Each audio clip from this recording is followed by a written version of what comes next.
আমি এক ট্রাক খাওয়া আনছি, এটা ওইখানে যাচ্ছি, তার আগে আমি এটা দিয়ে দিচ্ছি। এটা এটা কিসের? বাট এটা আমার মা জমাইতো,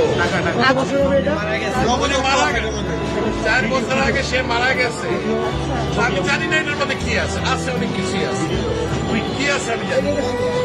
এটা আমি দিয়ে গেলাম, যা আছে আমি আমি এক ট্রাক খাওয়া আনছি, এটা নিয়ে আমি এখন ওইখানে যাচ্ছি। আন্টি মারা গেছে। আজকে না, আমার মা মারা গেছে, আমার কাছে এটা অনেক মূল্যবান, 2 টাকাও থাকে অনেক মূল্যবান। আপনি কি চান আপনার সামনে আমরা এটা আপনি দেখতে পাবেন যদি চান? আচ্ছা আপনি চাই, যদি চান আপনি চান। রাখো।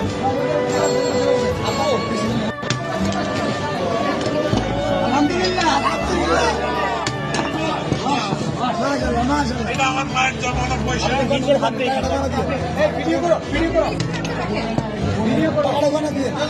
বলতে হবে না, আপনি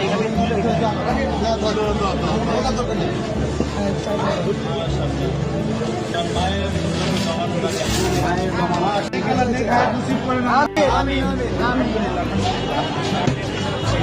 তোমরা এটাকে সব ব্যবহার করবে, এই আশা ইনশাআল্লাহ আমাদের জন্য দোয়া করবেন। নিশ্চয়ই। আল্লাহ